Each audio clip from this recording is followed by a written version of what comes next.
안녕하세요, 여러분. 오늘은 통일연구원에서 발표한 2024 글로벌 통일 인식조사 결과를 전해드립니다. 그런데 이 조사에서 정말 흥미로운 결과가 나왔습니다. 바로 대한민국의 핵무기 개발, 여러분은 어떻게 생각하시나요? 라는 질문입니다. 이번 조사에서 대한민국의 핵무기 개발 또는 도입에 대해 동의한다는 대한민국 국민 응답자는 31.1%, 반대한다는 응답자는 50.2%로 나타났습니다. 현재 북한의 핵 위협이 커지는 상황에서도 대한민국 국민의 절반 이상이 핵무장에 대한 반대 입장을 보였는데요. 하지만 한국의 핵무기 보유에 대한 국제적인 시각은 어떨까요? 베트남에서는 찬성이 45.3%, 반대가 44.6%로 가장 높은 찬성 비율을 나타냈습니다. 미국은 찬성 36%, 반대 43.9%로 반대 의견이 조금 많았지만 생각보다 찬성 비율도 높았습니다. 프랑스는 찬성 33.8%, 반대 44.6%, 독일은 찬성 31.6%, 반대 56.1%로 반대가 우세했습니다. 호주, 폴란드, 영국 등 대부분의 국가에서도 반대가 50% 내외로 많았지만 찬성 의견도 결코 무시할 수 없는 수준이었습니다. 특히 일본에서는 찬성 14.1%, 반대 61.7%로 반대가 압도적이었습니다. 이번 조사에서 가장 의외의 결과는 대한민국 핵무장에 대한 베트남의 찬성 비율이 과반을 넘었다는 것입니다. 여기서 잠깐!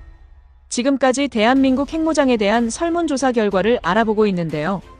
앞으로도 다양한 군사무기와 전력에 대한 정보를 계속 전해드릴 예정이니 구독과 좋아요 눌러주시면 감사하겠습니다. 이제 다시 본론으로 돌아가겠습니다. 이와 더불어 북한의 핵무기 위협에 대한 전 세계의 인식에 대한 설문조사도 진행되었습니다. 응답자의 63%가 북한의 핵무기가 자국에 위협적이라고 답했습니다. 특히 일본은 71.7%, 미국은 69.7%가 북한 핵을 위협으로 인식했습니다. 호주, 폴란드, 영국, 베트남, 프랑스 모두 위협이라는 응답이 2배에 가깝거나 넘었습니다. 이는 북핵 문제에 대해 국제사회가 공감대를 가지고 있다는 뜻입니다. 여기서 생각해 볼 점은 바로 그렇다면 대한민국은 어떤 선택을 해야 할까? 라는 것입니다. 해외의 많은 응답자들은 북한의 핵무기에 외교적 협상으로 대응해야 한다고 답했습니다.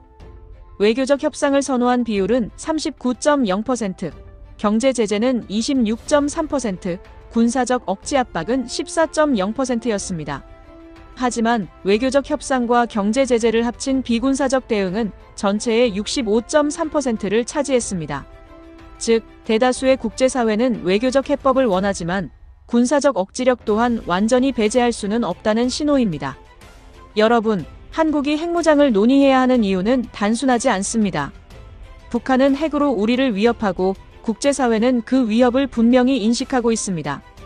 그렇다면 우리에게는 스스로를 지킬 힘과 협상력을 확보할 필요가 있습니다.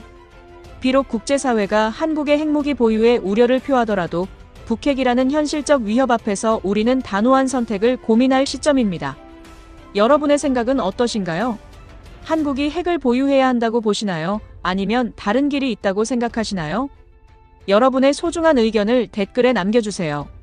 그리고 구독과 좋아요는 큰 힘이 됩니다. 앞으로도 흥미롭고 중요한 소식으로 찾아뵙겠습니다. 감사합니다. 시청해주셔서 감사합니다. 더 좋은 영상으로 찾아뵙겠습니다.